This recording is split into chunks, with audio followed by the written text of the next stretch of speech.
Once upon a weekend, this song was number 1 40 years ago today. Hello, everybody, wherever you may be from coast to coast and sea to shot and sea. I want to welcome you back to the Little Shack in Oregon. This is Ham Radio Live, big show. We're going to talk about shortwave bands, how they work day and night, how you can pick the band you want to work. Also talk a little bit about your first call, wherever you may be around the world. Welcome back to Ham Radio Live.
Michael Jackson from the Thriller album, an album that had a lot of top 10 singles. You know, we may never see an album like that ever happen again in our lifetime. No joke.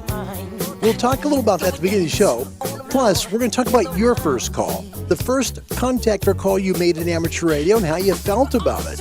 Wherever you may be around this great world of ours, sorry for the problems with the doggone computer again. No! Yeah.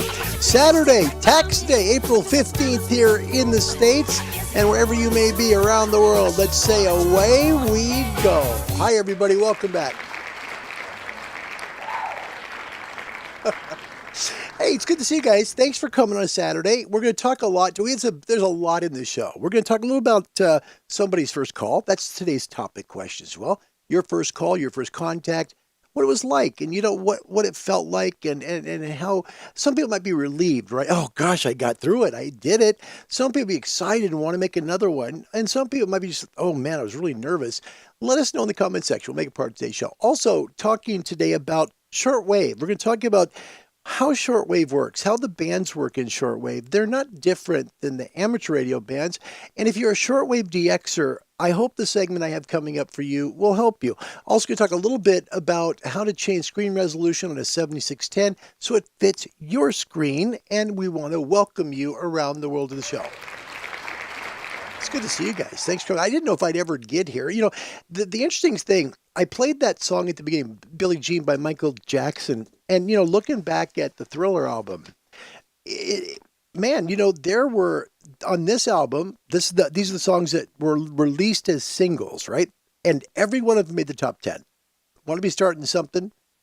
The Girl Is Mine, that was one with Paul McCartney, remember? And then Michael Jackson went on Paul McCartney's record label, and they did Ebony and Ivory. So that was how they did that. They worked together with that. Thriller, Beat It, Billie Jean, Human Nature, and Pretty Young Thing. Those all were top 10 songs on that album. We're doing something on OTH Radio different on the shortwave radio song show that we do, and I'm excited to do it every weekend. It's a lot of fun, but we've added some elements to it that I hope you enjoy. First, we're going to be playing the top 3 songs from any year. So it'll be the top 3 songs. You just take a look at it. Here's the Billie Jean stuff. This was Michael Jackson's biggest hit, by the way. This was absolutely his biggest hit. It was on the charts for quite a while. And when I say quite a while, for you know, remember the 80s was big with music. A lot of things changed. And Michael Jackson, that was on the charts for 25 weeks straight and was number one for 7 consecutive weeks. That's just, man, what a killer album for that. Yeah, he made a lot of money on that one. But it gives you an idea. But here on OTH Radio, what I want to share with you real quick, and this is kind of what the plan is, we're going to do 2 segments. One of them has to do with playing a song that's 20, 30, 40, and 50 years old that day, number one. So think of it like when the weekend comes, hey, 50 years ago, that same weekend, that song was number one. We'll play that song. Plus, at the end of the show, we're going to play, according to Billboard magazine, the top 3 songs of a year. Okay, now we started with the we started with the May show, the first week in May. So it starts the first week in May. It gives you an idea of towards the 3/4 part of the show, you're going to hear a song from 50 years ago that was number one. I didn't play that one. I want you to hear that on the show. And then also the top 3 songs from 1965, which is really kind of cool. So I hope you do enjoy that. Thank you guys for coming today. If you'd like to get into amateur radio, we'd love to help you do so. Contact a large organization like the American Radio Relay League at www.arrl.org. Just reach out to them, email them, let them know you want your license. They'll send you an email back with a close to you amateur radio club that then you contact, get to know, and they're going to explain everything to you about amateur radio. You can learn from them, help pass the test, maybe even help you get on the air. www.arrl.org. Show email here is info@hamradiolive.org. Today's topic question: what was your first contact? And I'm making this because it has to be for both amateur, shortwave, DX, CB, AM, DX, whatever. What was your first contact / reception in radio, and how did you feel afterwards? I'd like to hear your comments on that today. Have a lot of fun. Today we are, by the way, on the 15-meter band. We're working towards Europe and North America today. So if you'd like to make the call into the show, we'd love to be able to make the call with you. And we're going to go to voice. We're going to try and get a good old-fashioned sideband DX call today. See if that happens on the show as well. Let's welcome some people to the channel. First in, he did it twice. We'll give him 2. There's 1. There's 2. And here comes the beep beep, Rodney. Meep, meep. Pop Alpha 9 Romeo Whiskey, well done. Yeah, he's catching up with the ape now. Well done, my friend. Good to see you. That is number 10 for Rodney. He's done it quite a few times. Thank you. He says for the 3rd time. I got to tell you something. Now, I say cut that out. What's it all about, boy? Elucidate. My computer was losing various show elements that I have to use to do the show. And I'm like, oh, no, this is not good timing. So anyway, we had to restart everything. Now everything just works perfectly. So Rodney, thanks for coming back. Steve from UK, Mike 1, Sierra Delta Hotel. Want to welcome him some claps. Hi, Steve. Good evening, mate. Good to have you on the show. Rob Q, Los Angeles, California. Big applause. Hi, Rob.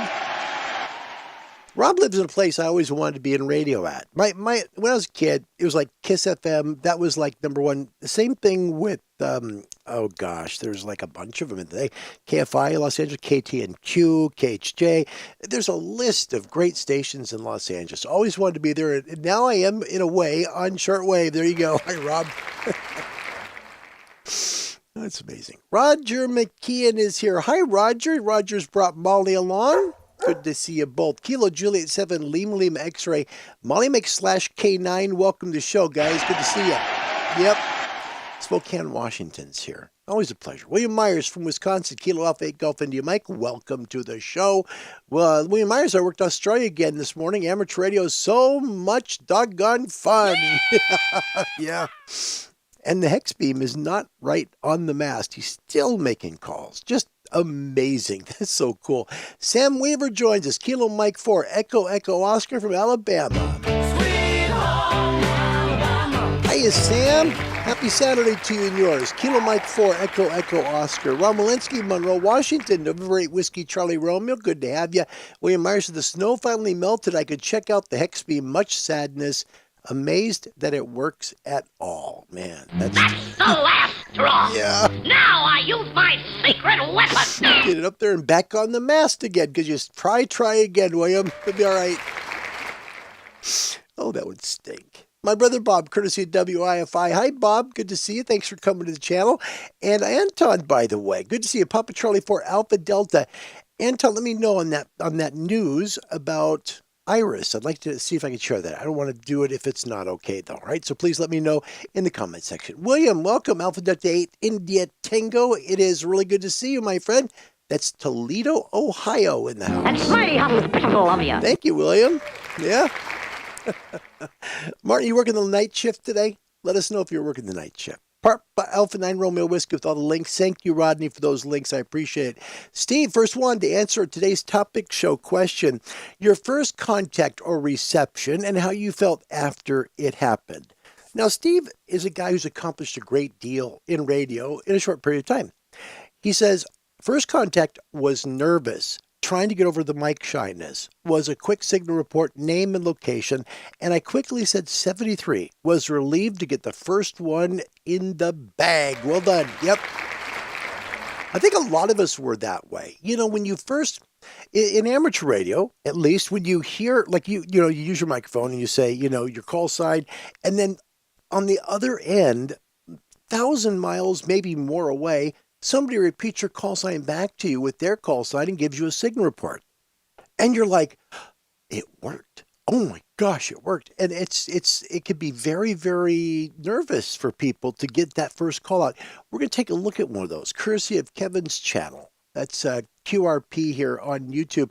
And it's really a neat segment. His brother had his hem license in technician land for a long time.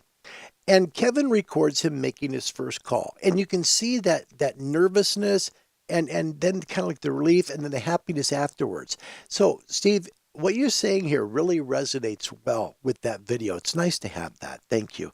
My goodness, ladies and gentlemen, first time into the channel. We're grateful they have. Look at this. This is even the name. I've got to make sure and share the name. Look at this. Insane Genius. That's amazing. First time listener. Call sign Whiskey 9 Foxtrot Echo. Welcome. My name's Larry. Good to have you. Good afternoon to you, man. Gosh darn, it's good to see you. Oh, where's he from? Let's take a look. Whiskey 9 Fox Echo. So let me just go to the quick QRZ log because I want to say hi to you. Whiskey 9 Fox Echo, and that would be Larry's now got to sign up to oh gosh, thanks. Perfect timing. Excellent. Okay, well, there you go. Okay, so you just add the password, and then it's going to give you the stupid thing where it has to give you the code, right? You got to have the code. Oh, no, actually, it is actually, big applause, it's working. Okay. Jeez. Whiskey 9 Fox. You see, it's a good thing you don't have like a gigantically long call sign, because if you did, I'd be like really messed up, going back and forth. Stop. I don't know why I did that. I have no idea. That's why I had to restart the computer. So sorry about that. I've just been typing your call sign and say, that's Carlos in Bunker Hill, Illinois. Big applause. Hey, Carlos, welcome to the show. Nice to have you part of the show. Thanks, my friend. Insane Genius. It's good to have you. All the way, and we're going to talk about him today, too, in Kazakhstan. Yes, that is Tom. Alpha Echo 1 Tango Pop Alpha 9 2 Golf Whiskey in Bahrain. He's a long ways away, and we'll talk about that. So it'll be kind of fun. I'm looking forward to showing a little bit more about Tom's world today. Steve says, soon got over mic shyness once you get a few QSOs in the logbook. Exactly. That's true. Dan Martin, welcome. Good to have you. Working to Africa last night with my new extra privileges. Thanks, Larry. Oh, man, congratulations. That's great, Dan. Man, you did all the work. Man, I'm so proud of you and so grateful, too. Whiskey 1 Bravo Union Sierra is his call sign. That's pretty cool. I think WC. Oh, I can share. Okay, hold on. Anton got a hold of me, Papa Charlie for Alpha Delta, and he said, Larry, Iris, his young daughter, is going to do a test in May for her amateur radio license in Holland. And we all know we're going to give her a lot of encouragement here, and we're going to say, good luck, Iris. You're going to make it. Yes, you are.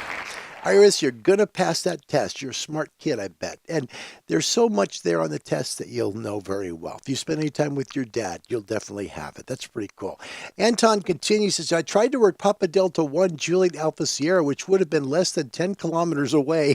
That didn't work out on 20, but successful call was made with Union Tango 7 Hotel Alpha, close to 2,000 kilometers away, or 1,200 miles away, in the login in his book. Nice work, Anton. Great. Well, Andy New, our trivia sleuth, is here. Welcome, my friend. Mike 7 Charlie Union November. Always a pleasure. Anton says I was quite ecstatic and happy it worked out of the box. Absolutely. And by the way, I do want to share really quick. Tom, I'm going to share your stuff on the show. Thank you for sending it to me on WhatsApp. It's always good. And I think we've got everybody caught up. Let's get into the doggone show. Folks, we're on WRMI, Shortwave, 2 shows. First of all, CQ Calling, powered by Icom. It's a great show. It's amateur radio centric. It talks about, news items. We talk a lot this show about World Amateur Radio Day coming up on the 18th. That's coming up, my friends, on Tuesday. So World Amateur Radio Day, great day to get on your radio if you're an amateur licensee. And then we also talk a little about the weather and special events. We'll cover some of those in this show as well. And you can catch it on these times and frequencies worldwide. The other one is Over the Horizon Radio. It's still going to be aired 3 times today on 93.95 kilohertz. Saturdays, midnight Eastern, is that's the final frequency change until shortwave season B rolls around. We're in A season, which is spring season, and that we're going to be at midnight. Once we go back to B, it'll be at 10 p.m. Eastern start. So catch us on 93.95 kilohertz. You can win one of 3 EQSO cards, depending upon which beam you hear the show on. And we hope you guys have good luck with that. DXPedition calendar right now. These are places that are working FT8. We're going to focus on the digital ones, right? South Sudan, and this call sign is coming up a lot. Zulu 81 Delta.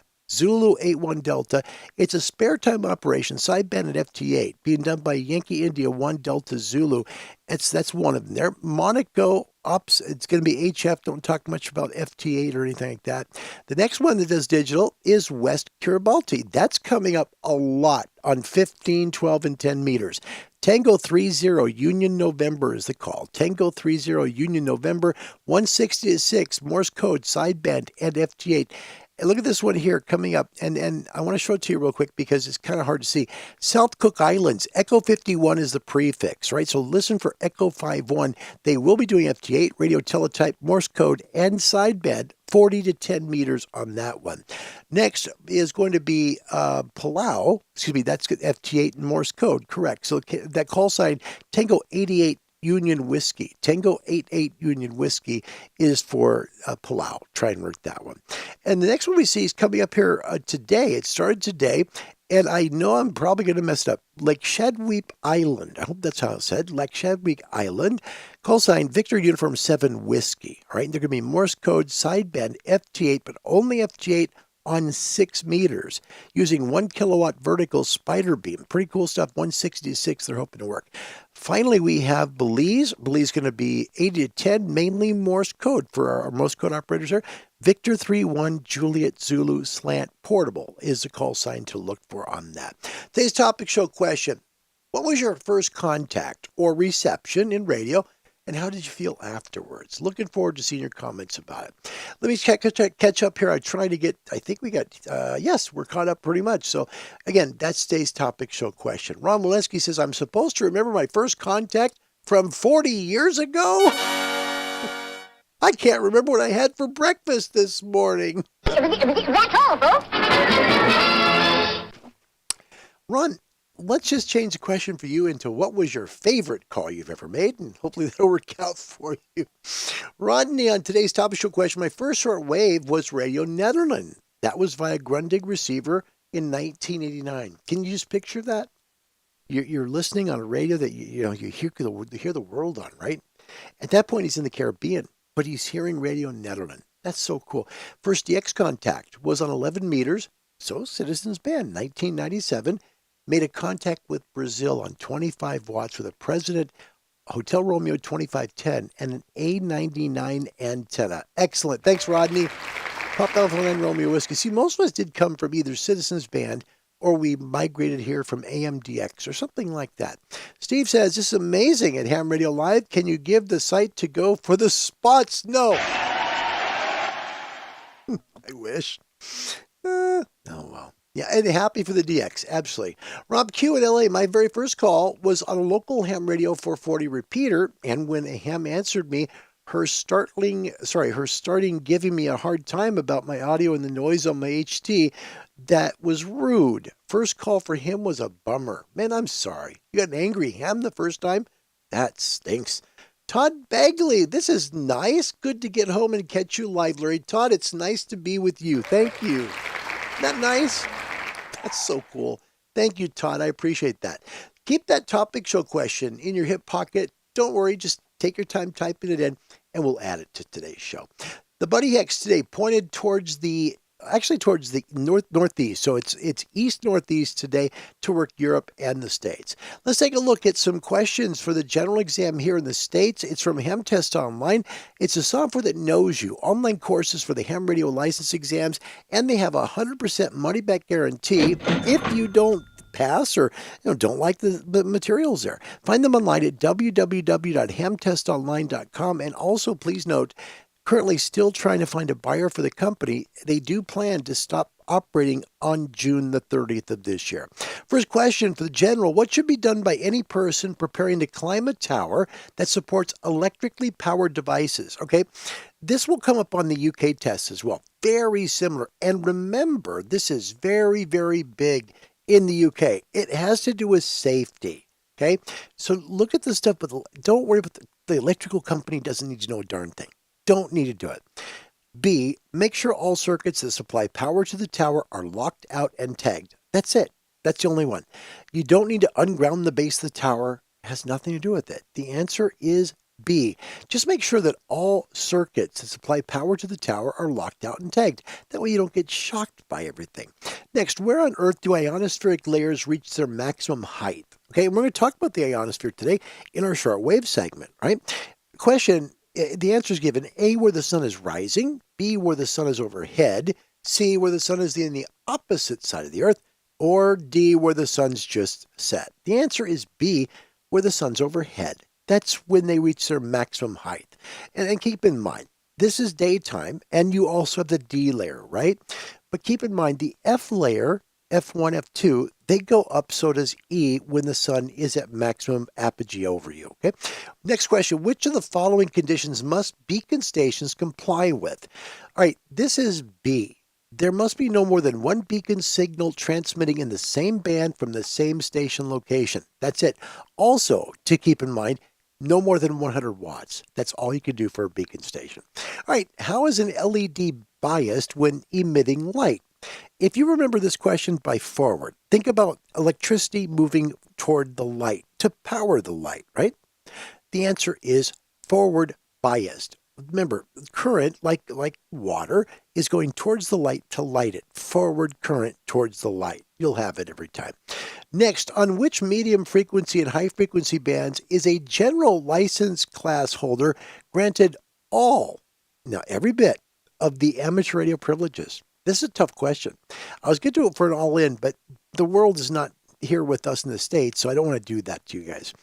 Okay, look at the answers here. They're quite different. Take a look first. 160, 60, 30, 17, 12, and 10. Now, 60, 30, 17, and 12 are work bands. Okay, so that might seem plausible, right?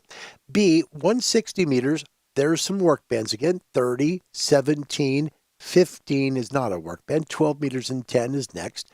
C, 60 meters, 20 meters, 17 meters, and 12 meters. Now, for generals, you don't get all of 20. So anything that says 20 is not going to be your answer.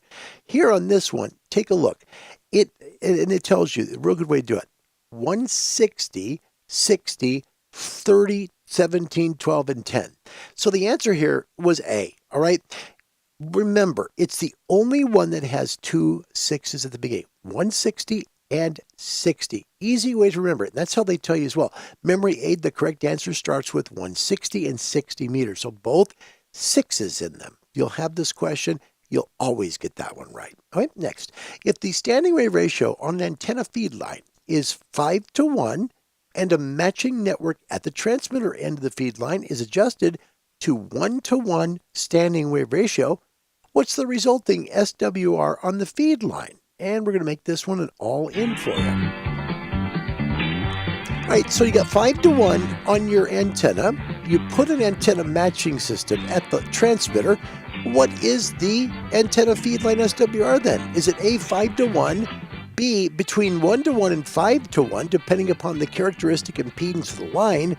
Oh, that sounds so doggone smart. Yeah. C, between 1 to 1 and 5 to 1, depending upon the reflected power at the transmitter? Or is it 1 to 1? A, B, C, or D? No points for it, but we'll give you big applause. Good luck. Jeez. This one's easy, and I know you guys will get it really quick. So, A, Steve, look at this, right away from the UK. Mike 1, Sierra Delta Hotel. Same with Anton in Europe. Look at both the Europeans, and they got A. It would be 1 to 1. Now, let's take a look. Let's take a look at the picture here. The SWR on the antenna feed line is 5 to 1. The question is, what is the resulting SWR on the feed line? See that? What is it on the feed line? The answer actually is 5 to 1. Remember, it starts out 5 to 1, right? Whether you put a matching network on it or not is irrelevant. The fact is, it's a 5 to 1 match. And that's where it stays, because the way the question's worded, it's because they're talking the feed line. They're not showing it doesn't change things. It just matches it. That's it. So the answer was it was just 5 to 1. So if you get this on the test, remember the antenna feed line is 5 to 1. So whether you match it or not, the resulting SWR on the feed line is still 5 to 1. All right. Why do most amateur stations use lower sideband of the 160 meter, 75 meter, and 40 meter bands? All right. Look at the answers. I'm going to give you the right one. It is good amateur practice. That's it. That's it. There's no other reason. You could use upper side, but we as amateurs try and follow the rules that we set forward. It's good amateur practice. And for those of you that say 75 meters, what's that about? Because there's not 75 meters available worldwide. In Europe, not worldwide. Places in IARU Region 3, that's not available past 3.8. So think of it the same as 80 meters if you have a question about this one, right? Voluntary examiners are accredited by what organization? So who gives them their power? It's the Volunteer Examiner Coordinator. So if you want to be a VE and help people pass their license exams, the Volunteer Exam Coordinator is your team leader, and they help you to administer those tests. That's how it works. Next, what is QRP operation? It's another all-in for you. What is QRP operation? A, transmission using quick response protocol. B, remote piloted model control. C, low power transmit operation. Or D, traffic relay procedure net operation. Okay, well, there you go. QRP, you know the answer, but a lot of people may not hear. What is QRP? First one in gets regular applause. Good luck. Jeez. Yeah. Let's see. Excuse me. Rodney, first up, Holland, Pop Alpha 9 Romeo Whiskey. He has C, low power transmit operation. That's 100% correct. Well done, Rodney. Yep, it's true. It's just low power. That's it. You purposely work low power, or perhaps, like if you're a UK Foundation licensee, you're forced to, because that is your license privileges. Also getting that one, Steve in the UK, Anton got as well, so did Todd, and Ron with Mo Power. Yes, sir. All right. Almost done, guys. Here we go. What combination of a mixer's local oscillator and RF input frequencies is found in the output? Okay, we're talking about a super heterodyne radio at this point, right? It is just the sum and difference. Look at the answers. The average, the sum and difference, the ratio, or the arithmetic product. Okay. So if all of these are speaking to you right now, you're probably totally confused, because it's like, wait a minute, this is way too hard for me to do. Just remember the sum and difference. If you can do that, you'll have this right. Don't worry about it. You'll get it. Which of the following narrowband digital modes can receive signals with very low signal to noise ratios? Easy. Remember FT8. FT8 was created at the bottom of the last solar cycle to be heard in crummy conditions around the world. That's why it's so popular. So when you look at all of these, remember FT8. And if you have a hard time with it, remember it's the shortest answer of the bunch. Okay. Last question. What is the purpose of a coronal ball on an HF mobile antenna? So a corona ball. The answer is very, very simple. It's just to make sure that the antenna doesn't give too much voltage discharge. That's it. It's to reduce RF voltage discharge from the tip of the antenna while you're transmitting. It just helps keep everybody safe, put it that way. Thanks a lot to the guys on Ham Test Online, John and Brandon over there in Arizona. They're wonderful people. They're going to be with us until at least June 30th of this year. Find them online at www.hamtestonline.com.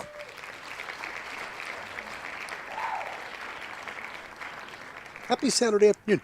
Topic question today, your first call and what it was like. Insane, just great.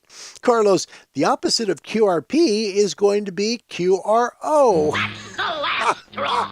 Now I use my secret weapon. That's well done.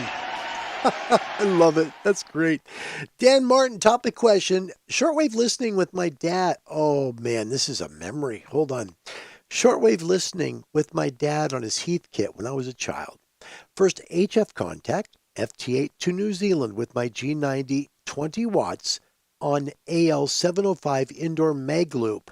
Felt amazed. HF still is pretty amazing to me. That's a great comment. Dan, thank you. That might be the comment of the show, really, because it talks about the memory with his dad, and then it kind of goes on about a low-power transmitting radio to go all the way to New Zealand from the States. Wow, fantastic. I love that. Dan, thank you. It's a good answer. Nice to read that today. I think everybody... Oh, Robert Varner, Kilo Charlie 2 Tango Echo Lima has joined us. Welcome, Robert. Always a pleasure. Nice to see ya. Thank you for coming. Here we go. Andy, my first ham contact was to Italy, using, listen to this, another indoor loop. So Andy's first contact, he lives in a multi-tenement building, right? So he's got an indoor loop, and he makes a call all the way to Italy. He said, thrilled to hear an answer to my new call sign. That's another comment of the show right there, because you can picture it, right? Just the real special moment. Insane Genius, Carlos says, my very first shortwave listening reception was Radio Ecuador on an old Heathkit GR54 receiver that he built. Holy cow, that's fantastic. Was so excited that I became a ham right after that. I'm just going to say, comment of the show, because it's a beautiful comment. He built the radio himself. First DX was Radio Ecuador, and he's just totally hooked then. And that's how I think we all came into it, right? We did something, we got something, and then things just kind of put themselves together. What a great story. Todd Bagley joins the conversation. On today's topic question, DX with my... Oh, wow. Oh, man. DX with my grandpa in the 1980s on a Yaesu FT101 Bravo. Wow. That's a great comment, Todd. Jeez. You can picture it, right? And how proud Grandpa was. I'm sure your grandfather was so grateful to have you on his lap or nearby when he did that. And look what the seed planted in you. That's pretty cool. You guys, the topic question today, again, the radio that you used to make your first contact or that you made your first call on, right? And how did you feel afterwards? Tell us about that first comment, reception, radio, and how you felt afterwards. We got a lot to talk about on the show today. We're going to talk a little bit about the ionosphere today and help people who are in shortwave to know how to work their shortwave bands. We're also going to look for the HF ham bands as well. So they're fully interchangeable because it's high frequency, right? But we're also going to talk about your radios today and your moments. I'll also show you when you have two logbooks in QRZ, how to go between them and how to find them and all of that. And we're also going to talk briefly about the 7610 and how you set it up for an external display. Hope you like today's show. To get to shortwave and how it works, it starts with the solar flux index. It has to, because this is what charges our ionosphere. Okay, ionosphere, of course, day and night is different. At night, we have the E and F layer, and that D layer is gone. And that's a big deal because the D layer absorbs signals below about 10 megahertz. That's why during the daytime, for example, you're on shortwave, say you're on 49 or you're on 60, okay? And that station you heard yesterday in the evening, let's say it was Radio China International. And then in the daytime of the afternoon or the morning, you're not hearing them on that frequency. It's because the D layer absorbs it. If it's below 10 megahertz, the D layer absorbs it all. A great website for you to go to if you're in shortwave, okay, is QRZ. You can get there for free just to look at this map.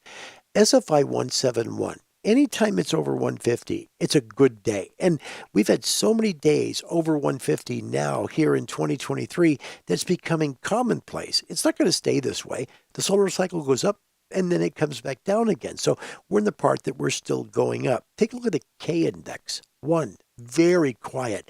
That means low noise floors. It means you've got a great solar flux index, and it means that the ionosphere is very charged up to refract signals back down to your radio. That's the big deal about it. Again, during the day, this is a great example of what the Earth looks like. D region, about 95 kilometers high. Then you have the E region just above D, starts at about 100 kilometers. Then the F region split into two. One of them is about 200 kilometers up. The other one's about 300 kilometers up. Remember, we had that question today where when is the ionosphere at its highest point where you live? The answer is right when it's the middle of the day, when the sun is directly at its highest point in your sky. That's where the ionosphere is going the highest at that point. But here's where it can get confusing for shortwave people. Okay, if the ionosphere is higher, then why can't I hear those stations down on 60 meters or on 49? How come I can't hear them? If it's higher, I should be able to hear it. No. It's because the D layer is there during the day, and that swallows up signals anywhere below 10 megahertz, right? So if you're going to be at 100 kilohertz or lower, you're going to end up having D layer absorption, and that swallows a signal. The farther down you go, the more it gets attenuated. That's how it works. When I do WRMI shows, right, when I'm doing like the music show or the ham radio show, I try to make sure that the D layer is not going to mess with the signal and we can hear it coast to coast. That's why the show's now midnight Eastern, because it allows people on the West Coast of North America, not just the States, North America, to hear the signal. The D layer is gone at 93, 95 kilohertz after dark. That's why it works so well. But if you try it during the day, it'll carry, but it'll only go so far. Because again, the D layer will attenuate much of the signal, if not all of it. So you're either going to hear a very weak and fading signal, or you're not going to hear it at all. That's because of the D layer. The D layer has that much power over where you listen in shortwave on HF. Same with us in amateur radio. Shortwave band charts, and this gives you an idea of all the bands, right? I frequently mention 60 and 49, and there are the frequencies, right? Remember, 10 megahertz and down, so lower than 10, you're going to have attenuation with that D layer. That's what it swallows it up, right? But when you're looking at bands around 25 meters, look, 11.6 to 12.2, okay? That then doesn't get swallowed whatsoever by the D layer. It goes right through into the E and F regions. So during the day, your best DX is going to be 25 meters and down. See, 25, 22, 19, 16, 13, 11. Down. So I'm talking lower in meter bands, higher in frequency, right? So 25 meters to 11 meters work great during the day. But you can hear some 31 and occasionally 41 during the daytime. It may not go as far, and there may be a weaker signal or a more fading signal in your area, right? So as the sun gets way overhead, everything's maximized. But the deal is, so is the D region. See, the D region disappears at night. That's why those signals that are on those 49 and 41 meter bands carry so far, because there's no D region to swallow the signal up. Shortwave stations plan for this, and they do it in 2 seasons. The A season, which begins at the first day of spring, the B season, which begins the first day of fall, every year. So D region is going to swallow up pretty much every signal that's about on the 31 meter band and lower in frequency. Okay, at night, the D layer is gone. There's no D layer, and the F and E regions are still there and they're still charged. That's when the magic happens on bands like 41 and 49 and 60. There's a lot of content on 31 as well. You can hear so much of the world at night on the frequencies that are attenuated during the day because the D region won't let the signal go very far. That's the whole point. So by knowing when to work your radio in shortwave, know how it works. There's one other caveat here I need to share with you, and that's gray line. Gray line is a time when the sun is starting to set and until it's fully dark. It's not a straight line where it's just bam, darkened day. Remember, where you're at, you have sunset, takes a while for the light to escape the sky, and then it's dark, right? You start seeing the stars and everything. That moment is about, depending on where you live in the world, it can be up to maybe an hour, 45 minutes long, who knows. But during that time, the shortwave bands, like the amateur radio bands, carry a long way along that shadow. So it's called gray line effect. So when you're talking maybe around sunset where you are, or sunrise, you're going to get amazing conditions if you're in the right place, the right time. Because at that moment, the D layer hasn't had time to charge up yet. Here's how it works. At sunrise, the sun hits the highest layers of the ionosphere first. So F and E get a big charge before the D layer does. Once it's fully daytime, the D region starts to form and swallow up signals that are less than 10 megahertz. So when you work on getting a really good signal in, sunset and sunrise, the longest receptions can be made in shortwave. A perfect time for you to use your shortwave radio. Again, sunrise or sunset, because the D layer in the ionosphere hasn't formed yet. It's not going to eat up those signals. You're still going to hear them on the E and F regions. And you might hear a frequency, like you usually do, that's not even meant for your region. Say in Europe, you're hearing the African service of a certain station, right? Or here in let's say in Canada, right? Because I always use the States. Maybe you're not capable usually of hearing Radio China International out of a Chinese city, but now you can. That gray line gives you such an amazing opportunity to work a long ways and hear a long ways. One other tool, there's 2 places on the internet that can help you greatly. There's 2, all right? First one is, I showed you earlier, QRZ, right? QRZ is a great site to know what the current solar flux index number is. So when you go to QRZ, SFI, look for it to hopefully be over 150. It should be that way most of the time, the next couple of years at least. Next thing, look at a maximum usable frequency map. I like this because it's easy, and Larry needs easy because I'm not really smart, okay? Look where you're at in the world, and look what these are right now. These are frequencies. The numbers within these lines are frequencies in megahertz, okay? So you look at those in megahertz, and you're going to convert them to the meter bands, okay? For example, let's look right here. If you're in, let's say, South America right now, and right about the farthest east you can go in Brazil, 36 megahertz, right? Okay. At 36 megahertz, you're way off shortwave. I mean, it stops basically that little segment on 11 meters. Okay, there's 13 meters to get as well. And you can get maybe some stations there on 16. But the thing to keep in mind is watch it during the day. As it gets dark, those numbers go down, right? This will help you know the maximum usable frequency that you can hear a shortwave station on around the world. So 2 places to help you. QRZ.com is one of them. The second one is Kilo Charlie, so KC, the number 2, G, MUF map. So Kilo Charlie 2 Golf MUF map. With both of these, you have the keys to really knowing how you can set your radio free to make amazing receptions in shortwave. You know, our bands are just still there. There's not as many shortwave broadcasters. I get that. Totally understand that. But doggone it, shortwave is so much fun. It still is so much fun to listen to. And right around sunset and sunrise are golden opportunities for you to make the calls maybe of the year right now with the solar conditions being this good. I hope that segment helps some folks. When to work where, right? Helps you know when to work where. And that makes a big difference.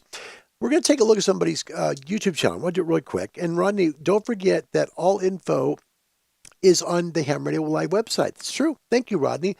You can, sorry, that was very bad of me to do. Wow. Well, you know it's live for sure now. All right. You can see this map here, and you can see the QRZ conditions, all that stuff on the Ham Radio Live website. And that website is www.hamradio.live. hamradiolive.org. Thanks to Rodney. Thanks for the link, man. Thank you. That's cool. That's cool. He's done that, so that's pretty cool. Your first call, the first one, and Andy, bless your heart. Thanks, man. These are friends that look out for me, which is really, really cool. Ronnie says, check your regional band plan for correct information about frequencies for band. Those are worldwide, and that's done through the shortwave folks. Interesting story, quickly before we go off shortwave. Every country in the world agrees to who uses what spectrum of the shortwave frequency band. Every one of them, but two. Cuba and North Korea. They do not sign off on it. So every year there's a international shortwave convention where all the leaders from their various countries come and they sit down literally and write down each frequency they have and when they can broadcast there. So they can put everything together and make it work. The person who's the president of that group right now is Jeff White, the general manager at WRMI. Pretty cool thing. Yep. Jeff White is the president of the group that meets for shortwave around the world. And it takes days to get it set up.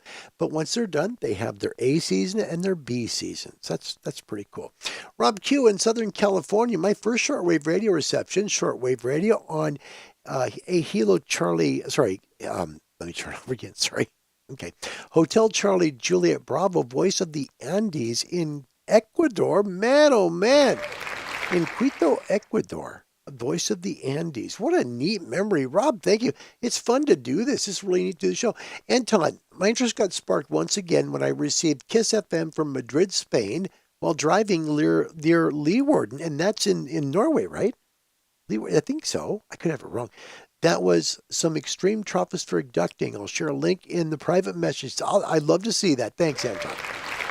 And by the way, just to make sure you know, the Ham Radio Live website also has a climate map. Why would we have a climate map? Why do we have weather on a radio website? Because that very reason, tropospheric ducting. When you have a temperature inversion, meaning the weather's backwards, so to speak, where you're at on the surface, it's cold, but up above, it's warmer, right? Opposite of what it normally is. That's when tropospheric ducting happens, and signals that you could never hear before come in briefly, but they come in. And it's because of that temperature inversion. That's why Rodney has the weather map the way it is on the website. Anton, good comment. Tropospheric ducting is a gigantic thing in amateur radio.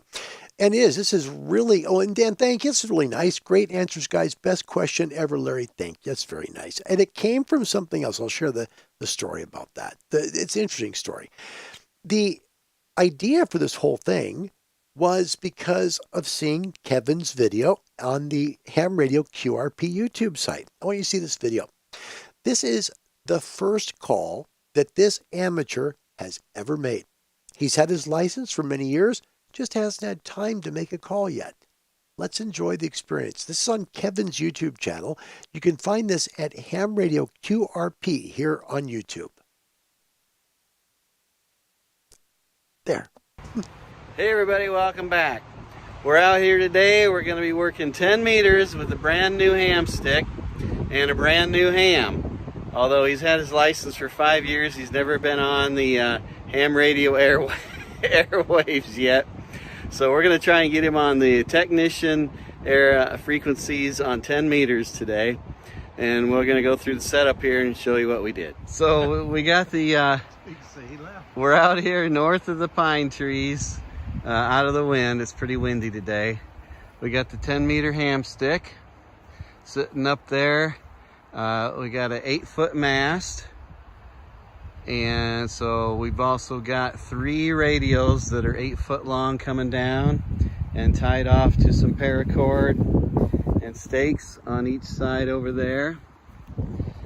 And we got coax running over to the radio over here on the gator. Okay, that's Kevin's older brother. That's his older brother. And I'm just going to back up just a skosh so you can see him again. Okay, so there he is, his older brother, and he's had his ham ticket for a while as a technician, never made a call yet. Let's see what happens. You're looking at the SWR. I haven't changed a thing. as far as the rod on top, I just left it where it was, and we're at a 1.6 with the 3 radials coming down, and I think we're in pretty good shape there. Pretty surprised. Here's our simple little setup.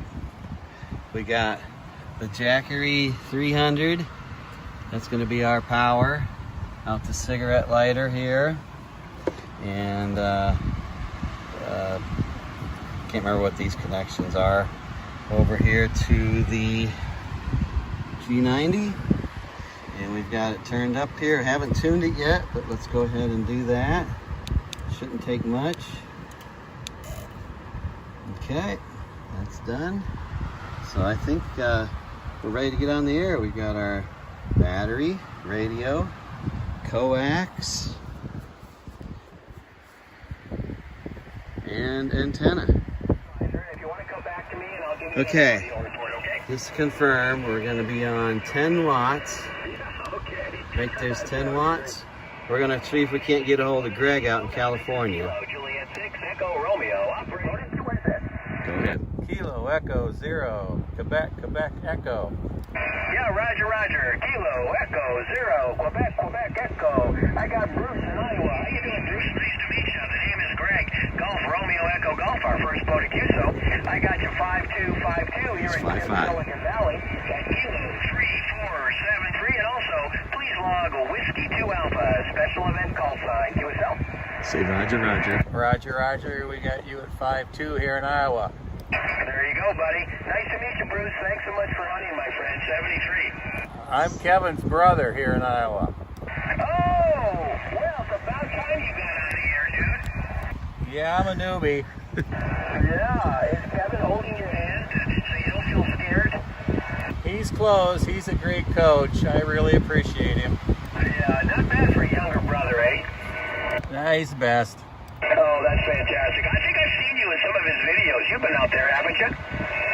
Oh, yeah. Yeah, he gets us all acting. Yeah, he gets the whole family working for him.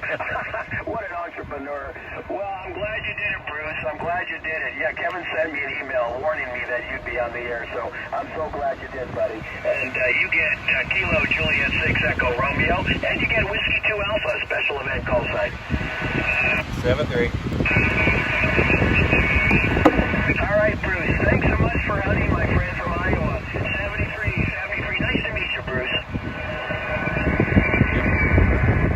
You as well, Greg. Take care. All right, 73, buddy. Good job. All right, your first one. Woohoo! I can't believe it goes to California. Ham stick. Sorry, it flipped like that. I love the comment. I can't believe it went all the way to California. That's it, right? That first moment where it happened. And what I love is if you rewind that and you just take a look at his initial facial reaction when the guy responded back with his call sign. The aha moment, right? It's so unique to everybody. And you could tell when he was done, he was just grateful he was done. No more talking about it. He's good to go. Thanks to Kevin. His call sign is Kilo 0, Kilo Lima Bravo. I'll have a link in the description section to his wonderful YouTube channel. Please subscribe, okay? It's well worth it. It's well worth it. I'd like to talk briefly about somebody who's here, and that would be Tom. Tom typically lives in Bahrain. Now, I told you before, Tom is a whiz kid. He's smart as heck, and he's able to do some amazing things. Problem is, he's so smart, he needs to be pulled all over the world. No joke. So he lives in Bahrain, and he helps create this. Look at this. This is something that Tom creates. Flight simulators. This is an Airbus airplane here, and the pilots come in and they learn to fly in different kinds of weather and different conditions and learn to fly new aircraft. He also does it for military and other commercial airliners. But this is stuff that Tom's company makes, and Tom is a programmer that makes this kind of stuff. Tom sent me from Kazakhstan, where he's at right now. Tom is actually right here instead of down in the Middle East, and his location in the Middle East is Bahrain, which is just off the Persian Gulf. And let's take a look at Tom going from about 85 to 90 degrees Fahrenheit, or that would be like roughly 27 to 30 degrees Celsius, into this.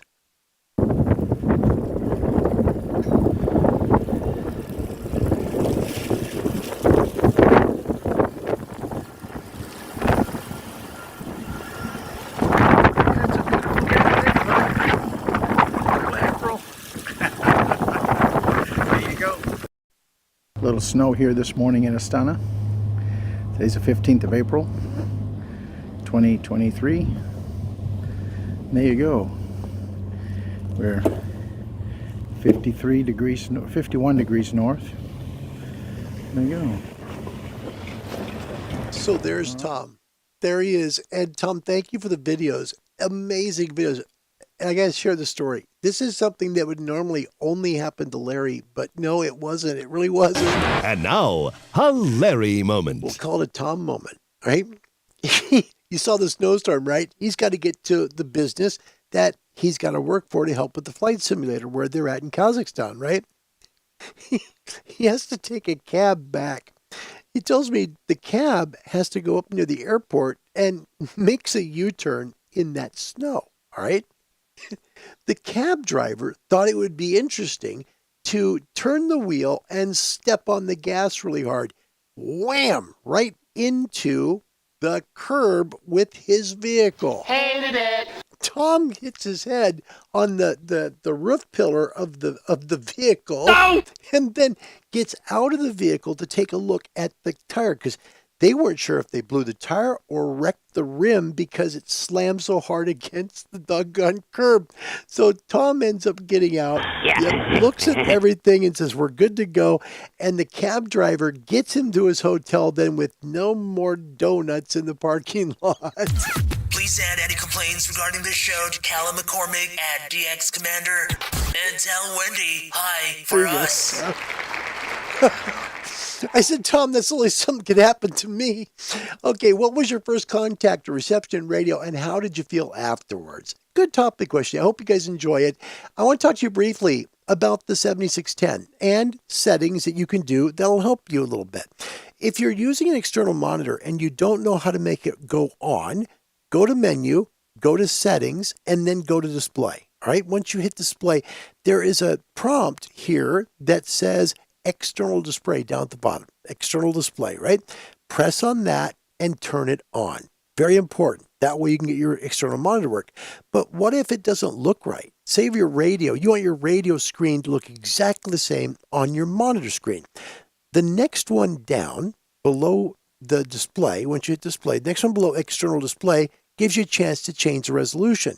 Press the down button and there it is at the top. External display resolution. Click it.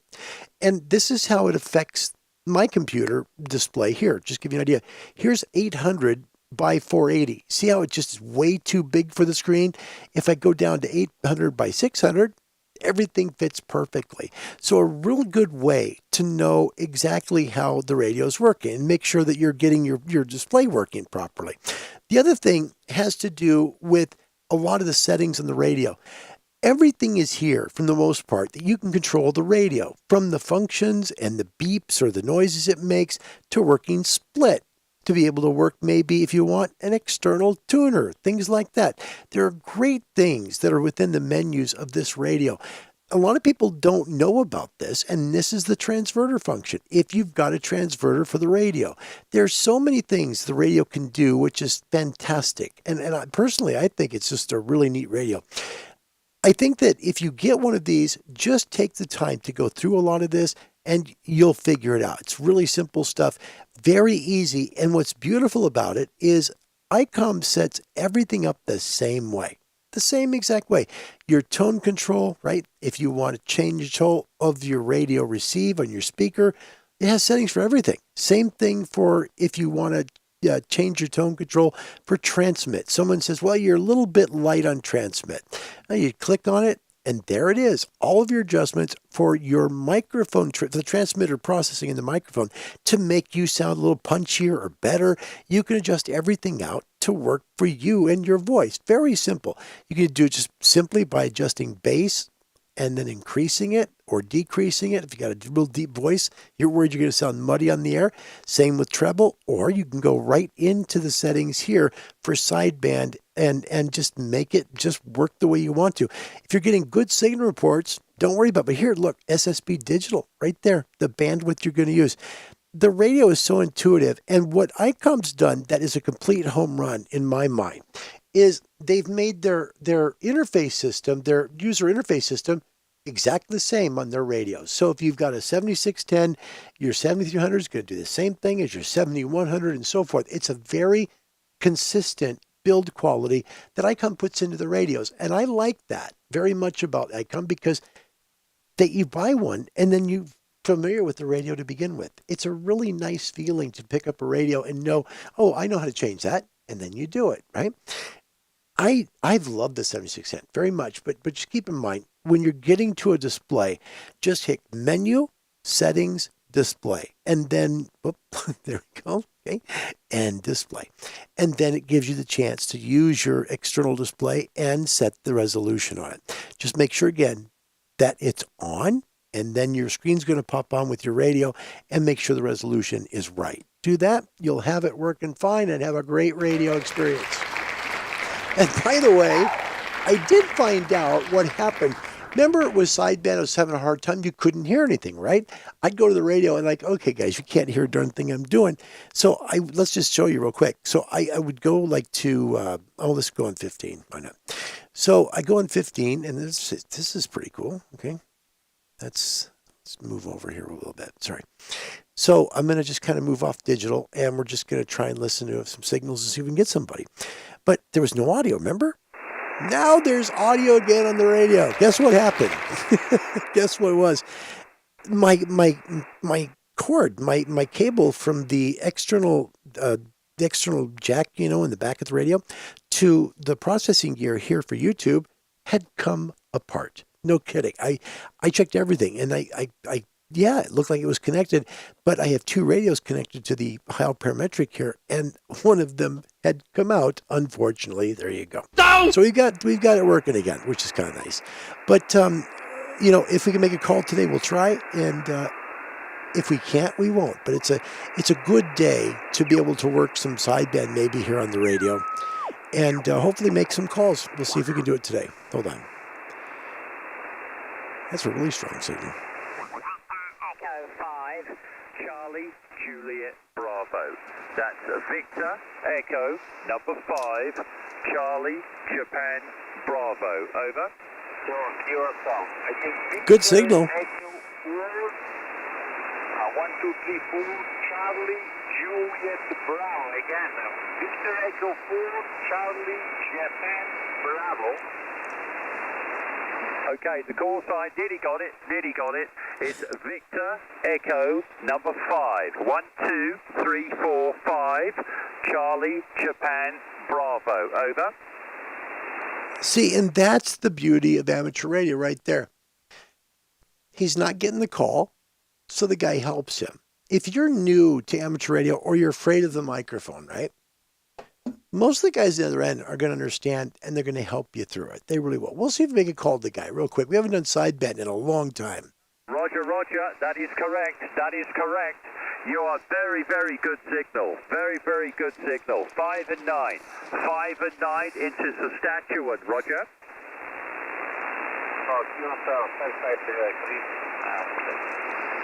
Again, taking his time with him. Thank you. Victor Echo 5, Charlie, Japan, Boston, Charlie, Juliet, Bravo. So you are 454, 454, and the limit you are Mexican at the moment. Anyway, thank you so much for coming back. My name is Peter, Papa Echo, Tango, Echo 3. Nice to meet you, the sister. Wish you all the best. Happy weekend. Good evening. Good Sunday. Enjoy. Victor, Echo 5, Canada, Japan, Boston, Italy, United, Juliet, Mexico, Zanzibar. Thank you so much.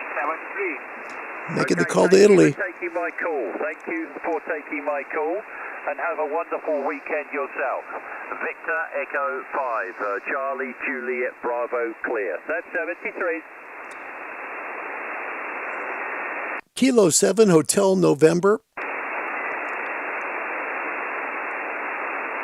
I gotta say it. No response. I gotta get crickets. I gotta do the crickets response. So we're right now, let me go back to where I was here real quick. We are going to be on the 15-meter band. Let me just make the adjustment on the laptop. And if you'd like to make the call into the show, we're on 15 meters, and I'm working evens on the show today. So set your receiver to odds, right? We're going to take a moment to thank somebody that I'm really grateful to thank. I always try and thank people who come to the show and watch it because I appreciate you coming. I know you got different things you could do in life, and this is my way of saying thank you. Let's go all the way to the state of Tennessee. Aretha Franklin from that state. Let's thank Jason for watching Ham Radio Live. What you want, baby, I got it. What you need, do you know I got it? All I'm asking is for a little respect when you come home. Hey, baby, just a little when you get home. Just a little bit, mister, just a little bit. I ain't gonna do you wrong while you gone. I ain't gonna do you wrong 'cause I don't wanna. All I'm asking is for a little respect when you come home. Just a little bit, baby. Just a little bit. When you get home. Just a little bit. Just a little bit. I'm out to give it all my money. Look at this beautiful southern mansion. Jeez, just gorgeous. Turn, honey, to give me my promise when you get home. Yeah, baby. And if you're in Fayetteville, you got to go to Honey's Restaurant, famous for their burgers and fries.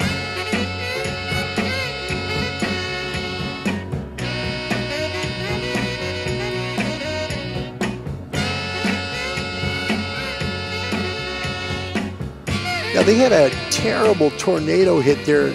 Unfortunately, there were fatalities. It's a part of the country that gets quite a bit of tornado activity every year.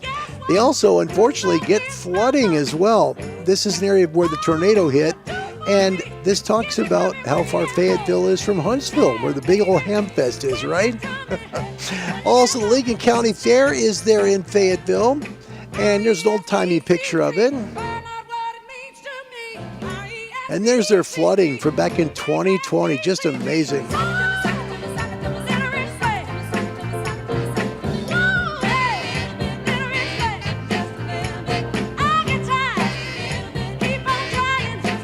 There's Jason right there. Jason, that's cool. Jason Wills, call sign Kilo Oscar 4 Delta Delta Golf. He's got Grid Squares, U.S. Counties World Radio Friendship, and he watches Ham Radio Live. Doggone grateful. It's pretty cool. It's pretty cool. Jason, thanks for watching the show. I appreciate you doing that from the beautiful state of Tennessee. Let me see. Steve says, soon get over Mike Shyness, which gets some QSOs, the logbook. Talked about that a little bit. Dan's working in Africa. Something to keep in mind. It's really, really good. You can do that. Just take the time to make the call. Not hard to do. You'll find, especially at night, gray line can be your best friend. Just amazing. And don't forget, you also have to use more power. Okay? Now, I say cut that out. What's it all about, boy? Elucidate. If Yvonne was here, we would be saying, you know what? More power is all it needs. Anton in Holland, my interest got sparked once again when I received KISS FM from Madrid, Spain. That was on tropospheric ducting. Sorry, remember that now. Didn't realize I wrote that. Again, this is another Larry moment. I warned you, it can be kind of tough. So sorry about that. Welcome, Chris, Digital Analog Ham, 2 Echo 0 Union Kilo Hotel, all the way from the UK. Chris, a pleasure is mine. Thank you for joining the show. Appreciate it, buddy. Chris is a good dude. Love Chris. Good stuff, too, here on YouTube. If you have a chance, follow Chris on YouTube. He does amazing stuff. I swear he has the most incredible thing with handhelds, and he does so good with them, too. Fantastic operator there, Chris. Thank you, Chris, for that.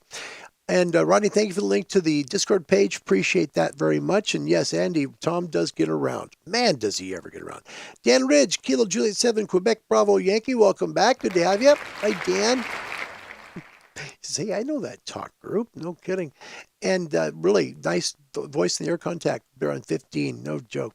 Insane Genius, do you guys have any digital voice during the show like DMRD or C4FM? No. Sorry, bud. Whiskey 9 Foxtrot Echo, I don't do that on the show. I usually will do like FT8 during, and then I'll do like a sideband call or two. And if I can, leave it at that. But that's a good question. I'm sorry I don't do that. I actually talked to Ray about that, and Ray said, you know, Larry, I don't know if that's a good idea because there were some things involved with, I do, shortwave stuff for Icom. Icom sponsors the show. And I've just got to be really careful that things don't get wacky with like D-Star and stuff like that because Icom's involved. Don't want to let them down. Hope that makes sense. Don't forget today's topic question. What's your first contact in radio and how'd you feel afterwards? I had to go back in time. I really did because, it's been a while. I mean, it's been a minute since I was a newly licensed amateur extra here in the States, right? And what I found was it was really kind of tough for me to be able to, make calls at first. And I looked at my first logbook. This is way back in the day. Well, my call sign was Alpha 7 GUM. So Alpha 7 Gummy. Yeah, great.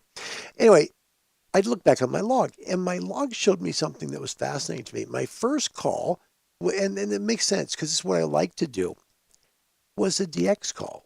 It was to Hawaii. It wasn't a long ways away, but my very first call was to Hawaii, which I was really grateful for because DX is the whole reason I got interested in radio in the first place. So it's something I really enjoy. By the way, welcome Richie's Radio Room from the beautiful Wisconsin Military Academy. Thank you, sir. Hi, Richie. I hope things are well for you there. I really do. I think about you often, and I hope things are well for you. Keep doing what you're doing. You're gonna make the world a better place because you're in it. Let's take a look at the Angry Ham, see what they have to say about today's show. Trivia is on the way. North America is still down by 10 points. Top comics of the business. Yeah, since he's not here, bring out the regular guy. Sure. All right, first question worth 5 points. The discovery of electron flow from a glowing cathode to an anode in an evacuated glass bulb was called, by the way, welcome Ishmael, all the way from Dominica. Hi, Ish. Was it A, thermal conductance, B, the Edison effect, C, de Forest current, or D, the vacuum electrovoltaic migration? A, B, C, or D? First one gets a cha-ching and some big applause. Good luck, everybody. It's got to be catching. Computer's a mess. Yeah. Yep. Understand. First one in. Andy New, Mike 7, Charlie November. He has B, the Edison effect. That's absolutely correct. Nice work, Andy. Yeah. It is the Edison effect. Yeah, what the electron flow from the cathode to the anode was discovered by Thomas Edison, so they called it the Edison effect. Ishmael also got that right. So did Rodney in Holland, and Richie got it right as well in Wisconsin. Okay, North America down by 15. Next question. Consider a solar voltage generator. Which of the following temperatures for the same incident sun power produces the highest voltage in Celsius? Convert if needed to answer it correctly. And by the way, Carlos had A, Skeeter with B on that one, and Barry Wendon in UK. Very good to see you. He had A. So what temperature is this that will give you the highest voltage of a solar voltage generator? A is 70 degrees Celsius, B is 35 degrees Celsius, C is 0 degrees Celsius, and D, minus 35 degrees Celsius. A, B, C, or D. First one gets cha-ching and some applause. Good luck. Gosh. Minus 35. No thanks. First one, this one. It is Ishmael in Dominica. He has A, 70 degrees Celsius. Ish, buddy, I wish. No. Skeeter. Actually, Edison stole it. Yeah. Poor Tesla. He got robbed on that.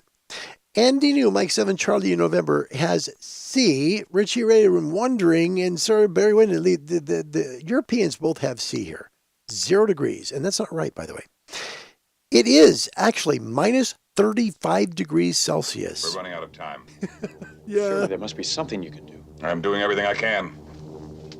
And stop calling me Shirley. Yeah, minus 35. Did we get that right?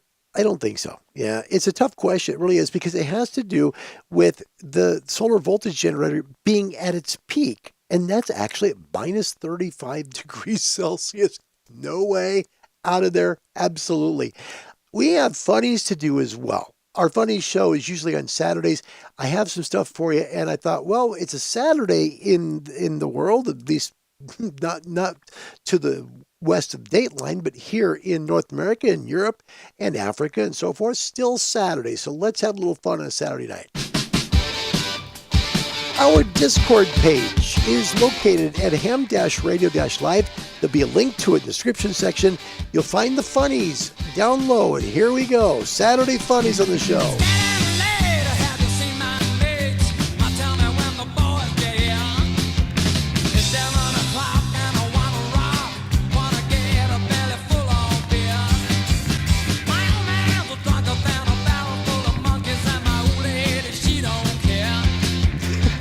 Look at this. Jeff in Portland sent us this. I got an F in art class for my cat drawing. I think it looks pretty accurate there, don't you? I think so. Yeah, we get this a few times. Can it tune a goalpost, right? And there's a guy that's got so many antennas, there's no room for paint anymore. Yeah.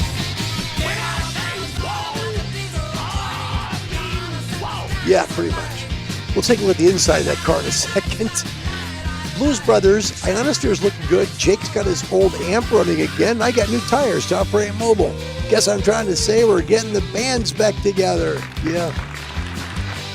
This one comes from Jeff in Portland. Surely you're not thinking of putting this old thing back on the air. Well, yes, actually I am. And don't call me Shirley. Oh, Jeff, I just played it, so I hope you like that. All right. Here's one from Herman. You never heard of a ham radio operator before? Yeah. Yeah, okay. Off the mark. Now is the winter of discontent. To sleep, perchance, to dream. A horse, my kingdom for a horse. Matthew soon regretted buying that ham radio. Next up, my antenna's bigger than yours. Sure. I take it with radio past my bedtime. Yes, absolutely. You can just see there's so many variants of this, right? I might look like I'm listening to you, but actually in my head, I'm doing ham radio. There's a clock that kind of got weird numbers on it. Here's an old radio, tail a new one. Who you call an old timer? Looks like a Kenwood, doesn't it? The one on the left? Yeah, looks like a Kenwood radio. This is great, and it's true. If you get your kids interested in amateur radio, they will never have money for alcohol or drugs. Absolutely. Ham radio makes me happy. You, not so much. What happens on ham radio stays on ham radio.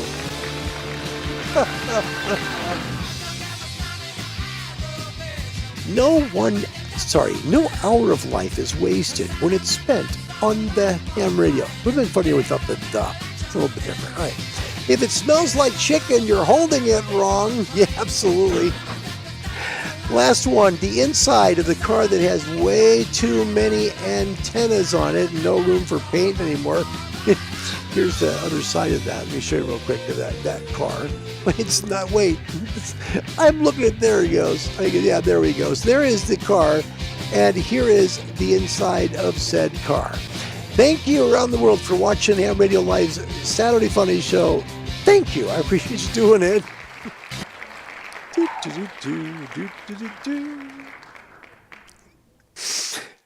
You guys sent me some pretty funny stuff. And there wasn't a whole lot this last week. And I'm sorry, I haven't been able to do the show as much. And I know that hurts, like people that want to see YouTube and stuff. But at the same time, I want you to know that I really appreciate all of you that come. I know that you have other things to do. I do. And I'm grateful that you take some time to come here, hang out for a little while, and we talk radio. Today's topic show question: what was your first reception radio? How'd you feel afterwards? I loved being able to get that first call, because it was the first time I heard my call sign said back to me. And it was coming from my favorite place in the world too, which is Hawaii. It really is. And it just kind of launched me forward from there. I didn't make a ton of calls with the old call sign. Once I got the new call sign, man, I was like going crazy with the ham radio stuff. So whatever your thing is, I hope you get a chance to do a lot of it, because we need more positivity in this world. There are too many negative people, negative ads, negative this, negative that. We only get one chance at life. Why not make it positive? Hope you guys enjoy the show, wherever you may be. If you like getting amateur radio, the Radio Society of Great Britain, great mates, they'll help you get started.